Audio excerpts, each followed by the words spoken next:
আমাদের মাঝে এই মুহূর্তে উপস্থিত হচ্ছেন বিশিষ্ট সমাজসেবক জনাব মোহাম্মদ ফিরোজ সভাপতি, মানব অধিকার প্রতিষ্ঠা ও বাস্তবায়ন সংস্থা বাঙালিপাড়া বরিশাল।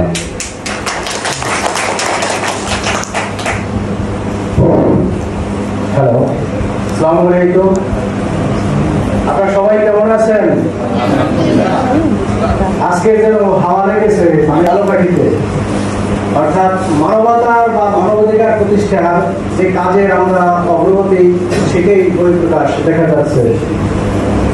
আজকের আলো পাখি যেন হাত বসেছে এই মানবাধিকার অথবা মানবতার কাজের জন্য। আমরা সবাই একত্রিত হয়েছি সবাই মানবতাকে প্রতিষ্ঠা করার জন্য, নাকি বলেন? আসলে কি তাই? না শুধু আমাদের নিজেকে জাহির করার জন্য? সবাই আসলে আমরা মানবিক হব এবং মানবিক হচ্ছি, এই চিন্তাধারাই আমাদের সকলের জন্য। আসলে আমরা বাঙালিপাড়া থেকে এসেছি। বাঙালিপাড়া আরো সংগঠন আছে, আমাদের ইনভাইট করেছে সেই বাংলা ক্লাব থেকে। আজকে আমি এখানে দাঁড়িয়ে কথা বলেছি। প্রথম পর্যায়ে যে প্রধান অতিথি ছিল জনাব আলহাজ অ্যাডভোকেট শাহাদাত হোসেন, তার মূল্যবান বক্তব্য আমরা শুনেছি। আসলে খুবই চমকপ্রদ। এ ধরনের মানসিকতা যদি থাকে সেই সমাজে আসলে মানবতা বা মানবিক কাজের অগ্রণী ভূমিকা হবে বা অগ্রযাত্রা যে সমন্বিত থাকবে, সেটাই তার বহিঃপ্রকাশ। সেই তার আলোচনায় আমি শুনতে পেয়েছি। আজকের সবার সম্মানিত সভাপতি সাহেব এবং শ্রদ্ধেয় যারা প্রধান অতিথি বা বিশেষ অতিথি যারা আছেন, সবাইকে শ্রদ্ধা জানিয়ে আজকের আমি আলোচনা শুরু করেছি। আজকের এই আলোচনায় আমাদের প্রধান কাজ হবে আমাদের নিঃস্বার্থভাবে আমাদের কাজ করা। আমরা যেহেতু এই বাঙালিপাড়া থেকে আমরা 10 জন লোক এসেছি বিভিন্ন সংগঠন থেকে, আমরা নিজ খরচে নিজ উদ্যোগে এবং মানবিক কাজ করি। এটার বহিঃপ্রকাশ যাতে সমাজে ঘটুক এবং এই কাজকে সফলতা রাখার জন্য আমরা সবাই ঐক্যবদ্ধ হয়ে যে কোনোভাবে কাজ করি। যেমন বাঙালিপাড়াতে আমরা যখন একটা সংগঠন কোনো কাজে যদি ডাক দেয়, আমরা সব সংগঠন একত্রিত হয়ে কাজ করি। আমিও এই কথাটাই আজকে আপনাদের সকলকে এই কথাটাই দেওয়ার জন্য এসেছি বা নিমন্ত্রণ করছি। আপনাদের জানাবাড়িতে যত সংগঠন আছে, আপনারা একটা উদ্যোগ নিলে সবাই ঐক্যবদ্ধভাবে কাজ করবে। ছড়িয়ে ছিটিয়ে যেখানে আছে উজ্জীবিত করবেন, যাতে কেউ ঝিমিয়ে না পড়ে। এখানে বিশেষ আপনার ঐক্যমত পোষণ করে কাজ করলে আসলে খুবই সহজ এই কাজটা।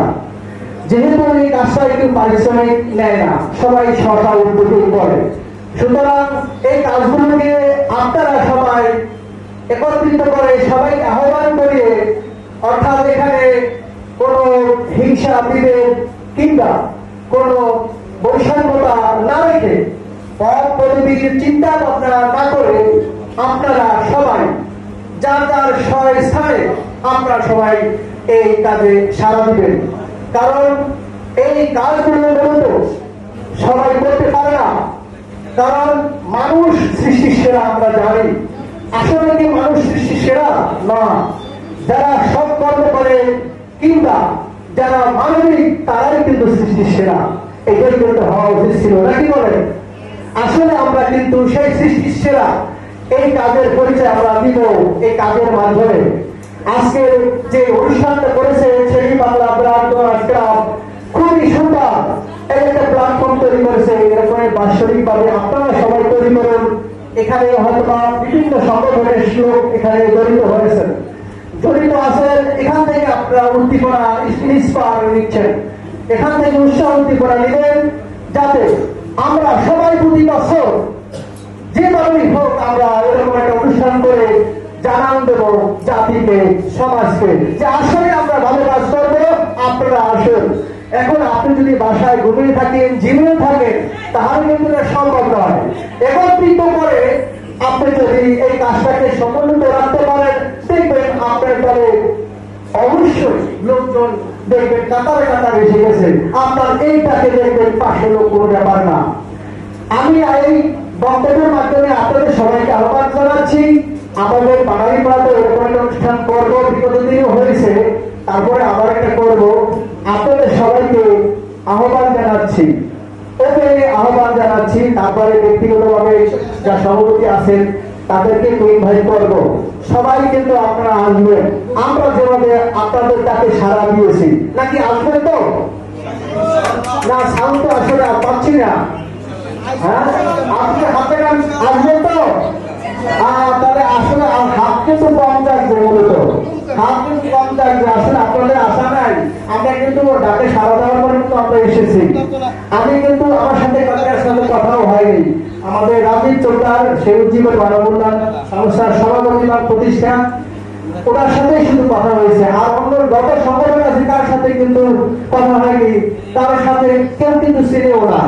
উনি বলেছেন যে আমি বেরিবাস, আলহামদুলিল্লাহ, লেটস গো, লেটস গো জালুবাটি।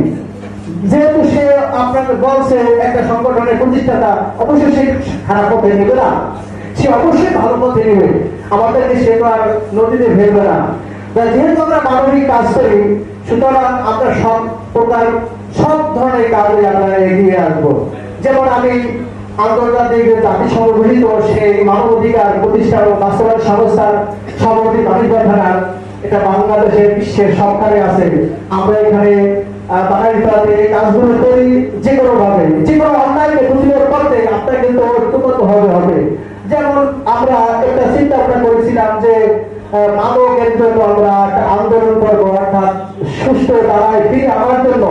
সেখানে আমাদের যদি ডাকে সাড়া না দেয় লোকজন, তাহলে আমরা কাকে নিয়ে আন্দোলন করবো, কাকে নিয়ে সেই সচেতনতা বলুন এই কাজগুলো এগিয়ে নেব। তাই আমরা সবাই ঐক্যবদ্ধ করে, লোক একত্রিত করে এরকমের মাদকের বিরুদ্ধে আমরা কিন্তু ঐক্যবদ্ধ হতে যাচ্ছি। সুতরাং আপনার ডাকে যদি আপনি 10টা লোক যদি আপনি সাপোর্ট না পান, তাহলে আপনি কিভাবে কাজটা এগিয়ে নেবেন? সুতরাং একে অপরকে চিন্তা করবেন, সে সভাপতি আছে, সেক্রেটারি আছে, সে করুক, না, এটা হবে না।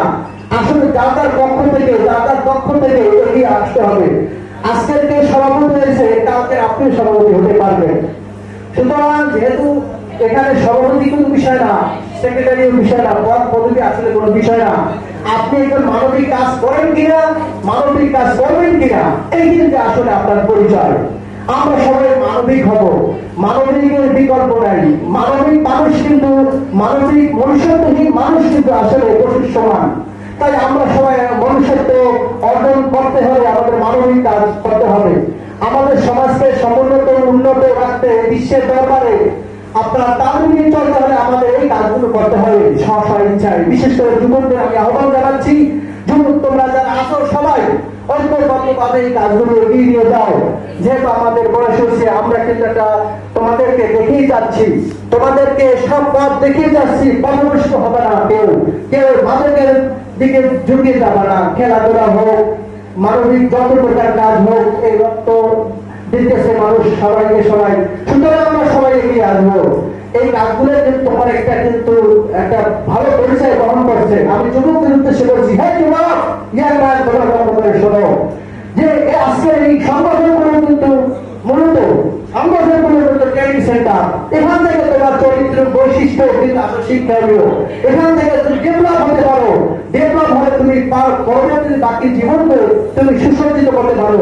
এমনকি এখান থেকে তুমি যদি ভালো কাজ করে তুমি উজ্জীবিত করো নিজেকে পুরোটা একেবারে স্বয়ংসম্পূর্ণ করো, তখন দেখবে আসলে তোমরা এখান থেকে ভালো কিছু পেলে জীবনকে সুন্দর করে সাজিয়ে তুমি সমাজে প্রতিনিধি হওয়ার জন্য তোমাকে লোকে বলবে যে এই লোক আমাদের দরকার। এটা কিন্তু তোমাদের জন্য একটা সুবর্ণ সুযোগ। তাই আসো, আমি যুবকদের জন্য বলছি, যেহেতু এসো করে বলছি, এখানে মুরব্বীরা অনেক আছেন। যাই হোক, বেশি কথা বাড়াবো না, এখানে অনেক অসংখ্য লোক আছেন। সবাইকে আমি শুভেচ্ছা জানিয়ে আজকের মতো এখানে বিদায় নিচ্ছি। মোহাম্মদ ফিরোজ বলছিলাম। যাই হোক, সবাই দোয়া করবেন আমার জন্য। আমি আবারও বলছি, আমি খুব গর্ব অনুভব করছি এখানে আজকে সবার সামনে কথা বলার জন্য, এবং এই জায়গাটি এসে আমি সবাই সাথে কথা বলার জন্য, সবাইকে সাক্ষাৎ হওয়ার জন্য, সবাই সাথে পরিচিত হওয়ার জন্য। ভালো থাকবে, সুস্থ থাকবে, সেই কামনায়। আসসালামু আলাইকুম।